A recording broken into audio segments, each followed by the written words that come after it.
everyone, Assalamu alaikum. Welcome to Tech Skills with Fazal. I am your teacher Fazal Rahman Afridi, and today I am going to start Microsoft Excel. And today is the zero class of Microsoft Excel कि Excel है क्या, हम क्यों use करते हैं और कुछ limitation specifications वगैरह के बारे में मैं आप लोग को टीच करूँगा. It means that today is theory class of Microsoft Excel, right? हमने माइक्रोसॉफ्ट वर्ड कोर्स ख़त्म किया है और आज जो है ज़ीरो क्लास है माइक्रोसॉफ्ट एक्सेल का. तो मैं माइक्रोसॉफ्ट एक्सेल एक प्रेजेंटेशन में बना चुका हूं, तो वो मैं ओपन करने जा रहा हूं ताकि आप लोग को समझाऊं. राइट, अभी यहां पे मैं राइट क्लिक कर रहा हूं प्रेजेंटेशन के ऊपर. अब यहाँ पे introduction to Microsoft Excel 2019 a complete theory lecture it is. Right, अभी आप लोग को स्क्रीन पे नज़र आ रहा होगा subscribe, like, follow and comment, ये मैं दे चुका हूँ. तो आप लोग जो है अगर चैनल पर न्यू है तो आप लोग YouTube channel Tech Skills with Fazal इसको सब्सक्राइब करें और बेल आइकॉन प्रेस करें ताकि आप लोगों को एक्सेल क्लासेस और साथ साथ में स्पेशल लेक्चर्स जो है वो आप लोग को बर वक्त मिले. इसी तरह अगर आप फेसबुक के थ्रू कांटेक्ट करना चाहते हैं, कोई क्वेरीज क्वेश्चंस वगैरह हो, फजल रहमान अफरीदी ऑफिशियल पेज है, इसके ऊपर आप कांटेक्ट कर सकते हैं. इसी तरह ईमेल भी आप लोग कर सकते हैं. राइट, तो अभी स्टार्ट करते हैं. माइक्रोसॉफ्ट एक्सेल 2019 ये है क्या, डिफिनीशन ज़रा इसको पढ़ें. Microsoft Excel is a Microsoft Office application which is use to calculate and analyse the data. Microsoft Excel जो है ये माइक्रोसॉफ्ट ऑफिस एप्लीकेशन है और हम इसको जब कैलकुलेशन या अपना डेटा जो है वो एनालाइज करना चाहते हैं तो फिर हम माइक्रोसॉफ्ट एक्सेल को ही यूज़ करते हैं. माइक्रोसॉफ्ट एक्सेल में आप मुख्तलिफ काम कर सकते हो, जिस तरह की business sheets, accounting books, calculation, summarising, analysis, classification, formatting, printing and adjustment etcetera. तो आप मुख्तलिफ काम जो है इसके थ्रू कर सकते हैं. राइट, अब मैं नेक्स्ट चलता हूँ नेक्स्ट स्लाइड के ऊपर. अब यहाँ पर माइक्रोसॉफ्ट एक्सेल जो है वो कौन कौन से प्रॉब्लम्स जो है सॉल्व कर सकता है या आप क्या क्या कर सकते हो. सबसे पहले माइक्रोसॉफ्ट एक्सेल में आप मैथमेटिकल प्रॉब्लम्स जो है वो सॉल्व कर सकते हो. इसी तरह ज्योमेट्रिकल एंड ट्रिग्नोमेट्रिकल प्रॉब्लम्स जो है वो सॉल्व कर सकते हो. Financial problems also can be solved, statistical problems can be solved, engineering problems you can solve. इसी तरह डेटाबेस प्रॉब्लम्स भी आप लोग इसमें हल कर सकते हैं, एनालिटिकल प्रॉब्लम्स. इसी तरह डेट एंड टाइम प्रॉब्लम्स जो है आप हल कर सकते हैं, and text problems and so many others are. Right, तो ये कुछ प्रॉब्लम्स है, कुछ चीज़ें हैं जो कि आप माइक्रोसॉफ्ट एक्सेल के थ्रू से कर सकते हैं. अब इसके अलावा जो है मज़ीद इसके करैक्टरिस्टिक्स जो है ऑफ माइक्रोसॉफ्ट एक्सेल वो क्या है उसको पढ़ते हैं. अब माइक्रोसॉफ्ट एक्सेल अगर कोई आपसे पूछे कि माइक्रोसॉफ्ट एक्सेल का जो फाइल होता है उसको हम क्या कहते हैं, तो आप बुक भी कह सकते हो, वर्क बुक भी कह सकते हो. राइट, माइक्रोसॉफ्ट वर्ड फाइल जो है उसको हम डॉक्यूमेंट कहते हैं. माइक्रोसॉफ्ट एक्सेल की फ़ाइल को हम बुक या वर्क बुक कहते हैं. माइक्रोसॉफ्ट वर्ड में हमारे पास पेजेस हुआ करते थे. माइक्रोसॉफ्ट एक्सेल में हमारे पास शीट या वर्कशीट्स जो है. अगर कोई आपसे पूछे कि माइक्रोसॉफ्ट जो वर्कबुक है इसमें क्या होता है, तो आप कहेंगे कि इसमें पेजेस नहीं होते, इसमें शीट्स या वर्कशीट्स होते हैं. राइट, इसके बाद जो है तो जिस तरह माइक्रोसॉफ्ट वर्ड में जो है पेजेस से हम काम लेते थे, इसी तरह MS एक्सेल में, माइक्रोसॉफ्ट एक्सेल में वही काम जो कि वहाँ पे हम पेजेस से लेते थे, यहाँ पे शीट से हम वो काम लेते हैं. इसी तरह नेक्स्ट जो है each sheet is composed of the following components. अब हर शीट जो है माइक्रोसॉफ्ट एक्सेल में वो कुछ कंपोनेंट्स पर मुश्तमिल होती है. मतलब 3 कंपोनेंट्स है हमारे पास. एक है हमारे पास सेल, जो कि सेल हम कहते हैं कि ये a single block in a table is called a cell. Table में वो छोटा सा खाना टाइप से जो होता है जिसमें हम डेटा एंटर करते थे, टेबल हम MS वर्ड में भी पढ़ चुके हैं, तो उसे सेल कहते हैं. इसी तरह row, the horizontal series of cells is called a row. अब हॉरिजॉन्टल सेल्स के जो हॉरिजॉन्टल सीरीज होती है उसको क्या कहते हैं, उसको रो कहा जाता है. इसी तरह कॉलम जो है, the vertical series of cells is called a column. तो ये क्या है, ये कुछ कंपोनेंट्स हैं जो कि एक्सेल शीट इस पर मुश्तमिल है. राइट, इसके अलावा जो है देयर आर, अगर कोई आपसे पूछे कि एक्सेल में रोज़ एंड कॉलम्स के नंबर्स के बारे में बताएं, तो एक्सेल में आप कहेंगे कि एक्सेल में 10,48,576 रोज़ है और 16,384 कॉलम्स है, ये हर शीट पर मौजूद होते हैं। तो इसका मतलब है कि हर शीट पर आप 10,48,576 रिकॉर्ड जो है आप पुट कर सकते हो, मतलब डेटा आप एंटर कर सकते हैं, राइट। इसके अलावा जो है each cell in a sheet has a unique address called cell reference. अब शीट में जो सेल्स होते हैं वो छोटे छोटे खाने से जो होते हैं, प्रैक्टिकली मैं आपको दिखाऊंगा, उस सेल का एक एड्रेस होता है और उस एड्रेस को सेल रेफरेंस कहा जाता है। अब ये सेल रेफरेंस जो एड्रेस है सेल का, ये दो चीज़ों पर मुश्तमिल होती है, नंबर 1 कॉलम और नंबर 2 रो। कैसे, ये प्रैक्टिकली मैं शो करूंगा। अब नेक्स्ट लाइन में ज़रा देखें, The combination of column heading and row heading is called cell reference। अब कॉलम हेडिंग और रो हेडिंग की कम्बिनेशन को सेल रेफरेंस कहा जाता है, राइट। सेल जो सेल का यूनिक एड्रेस होता है उसे सेल रेफरेंस कहा जाता है। और अगर कोई सेल रेफरेंस के बारे में पूछे तो आप कहें कि कॉलम हेडिंग और रो हेडिंग जो है इसकी कम्बिनेशन को सेल रेफरेंस कहा जाता है। मतलब एक सेल में हमारे पास ABCDEFG इसी ये कॉलम हेडिंग होते हैं, 1 2 3 4 5 6 7 8 ये हमारे पास रोज हेडिंग होते हैं। तो हम जब डेटा पुट करते हैं तो उसमें हम लिखते हैं कि A1 A2 A3 इसी तरह। तो ये A जो है ये क्या हुआ, ये कॉलम हेडिंग, और ये 1 जो हुआ ये रो हेडिंग। तो A1 ये क्या बन गया, एक सेल रेफरेंस बन गया। प्रैक्टिकली भी मैं दिखाऊंगा, राइट। अब इसके अलावा जो है कोई आपसे पूछे कि फाइल एक्सटेंशन क्या है MS एक्सेल का, तो फाइल एक्सटेंशन जो है इसका .xlsx ये फाइल एक्सटेंशन है MS एक्सेल माइक्रोसॉफ्ट एक्सेल का, राइट। इसके बाद जो है माइक्रोसॉफ्ट एक्सेल जो इंटरफेस है उसके बारे में थोड़ा आप लोगों को बताता हूँ। अब फर्स्ट वन जो है हमारे पास अपर सेक्शन है। अपर सेक्शन में क्या क्या होता है, उसमें टाइटल बार जो कि MS वर्ड में भी हम पढ़ चुके हैं कि टाइटल बार जो है वो बिल्कुल टॉप एरिया होता है और वो हमें क्या दिखाता है, फाइल टाइप और फाइल नेम शो करता है। इसी तरह क्विक एक्सेस बार इसके ऊपर होता है, टैब्स होते हैं ये होम वगैरह इंसर्ट टैब्स ये। इसी तरह रिबन जिसमें मुकम्मल टैब्स होते हैं वो मुकम्मल एरिया रिबन कहलाता है। इसी तरह हर टैब में अपने अपने ग्रुप्स होते हैं। इसी तरह एक्सपेंशन बटन, तो ये अपर सेक्शन होता है माइक्रोसॉफ्ट एक्सेल जो इंटरफेस हो।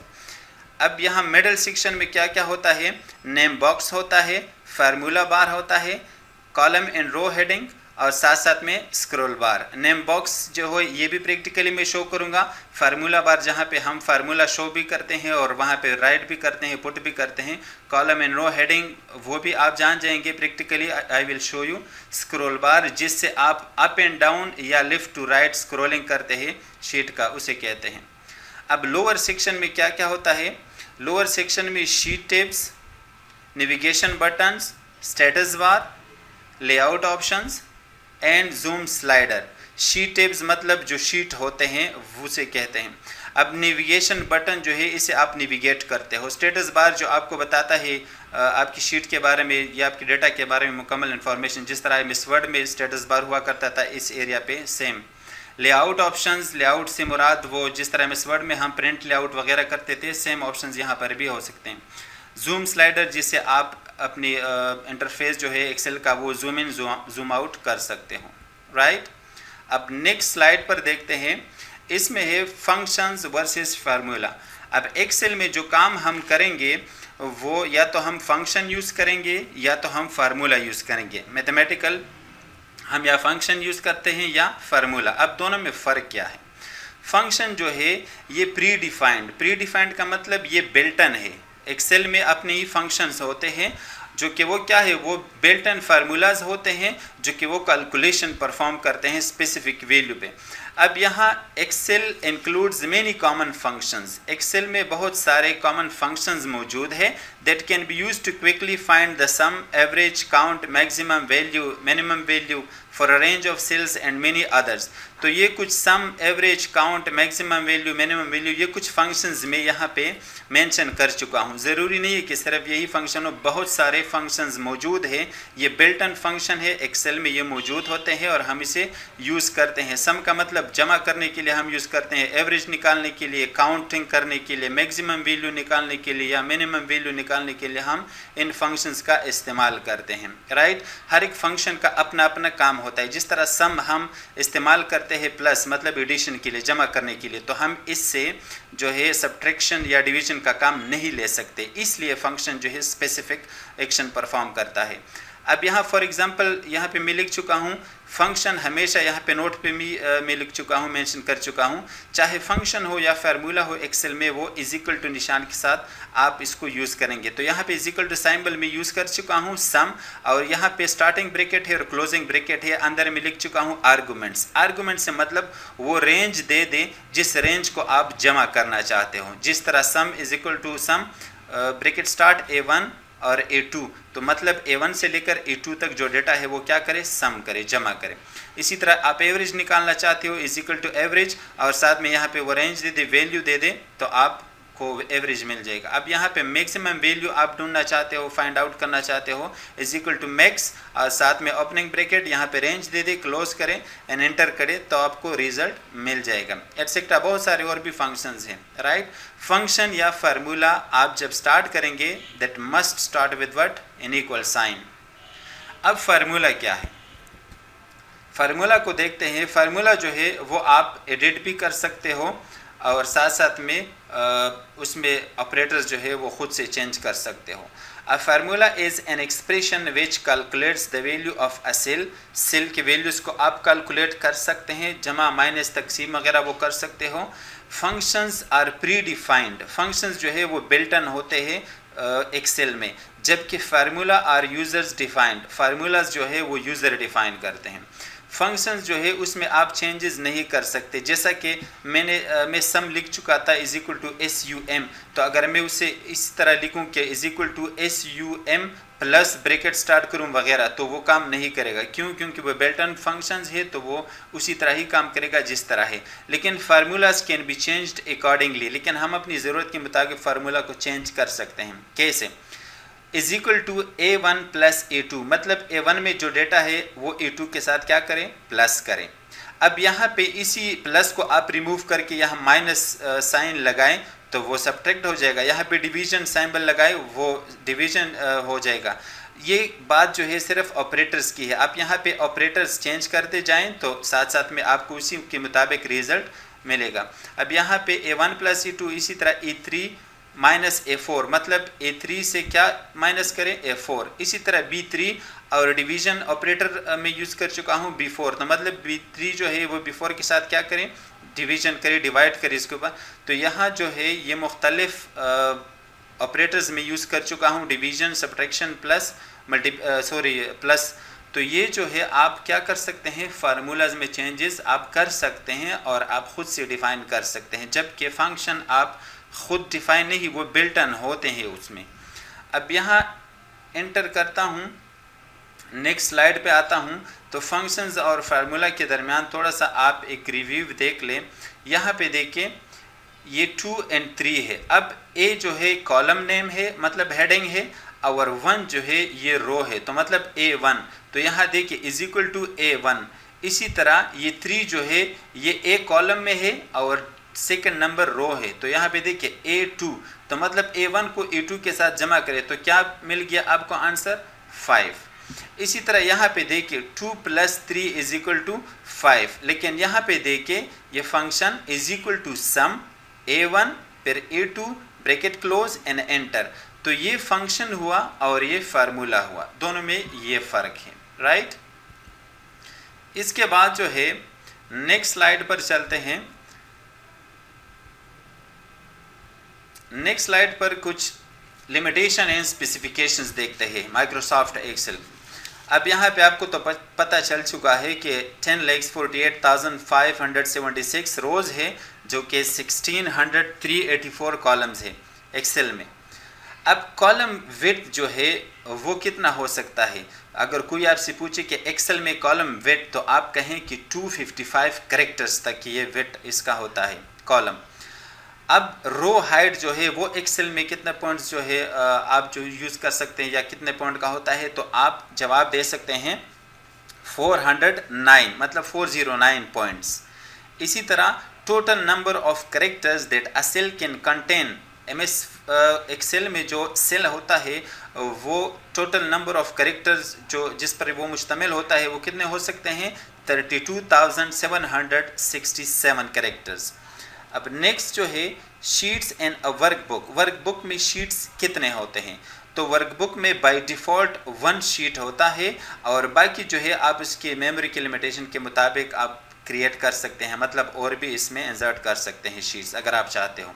जिस तरह हम एमएस वर्ड में पेज इंसर्ट करते थे, सेम यहाँ पर हम शीट इंसर्ट करते हैं। अब कलर्स जो कि एक वर्कबुक में यूज़ होते हैं या आपको मिल सकते हैं 16 मिलियन कलर्स, जो कि वो 32 bit with full access to 24 bit colour होते हैं। 32 bit colour, 24 bit colour and so on क्या होता है, I will suggest you to Google them, right. अब यहाँ पे हाइपरलिंक्स एमएस वर्ड में भी हम कर चुके हैं। हाइपरलिंक से मुराद जो लिंक्स वगैरह हम क्रिएट करते हैं तो उसका जो तादाद है या नंबर्स है एक वर्कशीट में 65,530 तक आप जो है इसमें जा सकते हैं। इसी तरह जूम रेंज, आप एक्सेल का जो इंटरफेस है, मतलब जो रोज़ कॉलम्स वगैरह है, उसका जो जूम रेंज है वो कितना है, वो 10% से लेकर कम से कम 10% तक आप जा सकते हो, ज़्यादा से ज़्यादा 400% तक आप इसको जूम इन जूम आउट कर सकते हैं, राइट। इसी तरह items displayed in filter drop down list, तो आइटम्स फ़िल्टर क्या होता है, फ़िल्टर से हम स्पेसिफिक डेटा जो है वो निकालते हैं फ़िल्टर के थ्रू। अगर एक्सेल में फॉर एग्जांपल 5 लाख डेटा है और उनमें से हम स्पेसिफिक डेटा उठाना चाहते हैं तो वो हम फिर फ़िल्टर के ज़रिए से करते हैं, फिर प्रैक्टिकली हम देखेंगे। लेकिन फ़िल्टर के ज़रिए से हम एक ड्रॉप डाउन लिस्ट में डेटा जो डिस्प्ले कर सकते हैं वो 10,000 तक हम कर सकते हैं। अब कोई आपसे पूछे कि एक्सेल का जो फाइल नेम लेंथ है वो कितना हो सकता है या कितने कैरेक्टर्स तक हम जा सकते हैं, तो आपका जवाब होना चाहिए 218, मतलब 218 कैरेक्टर्स तक।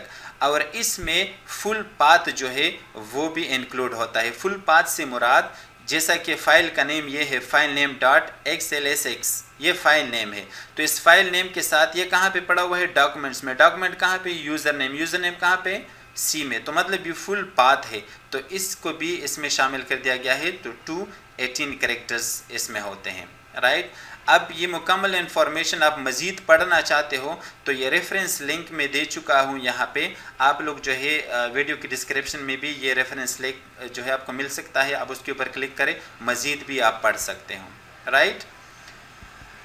अब इसके बाद जो है the last and final, if you have any kind of question regarding this theory, you are more than welcome and you can ask any kind of question regarding this theory। आप लोग इस theory के मुतालिक कोई भी question हो आप comment section में ज़रूर पूछिएगा and I will reply accordingly, right।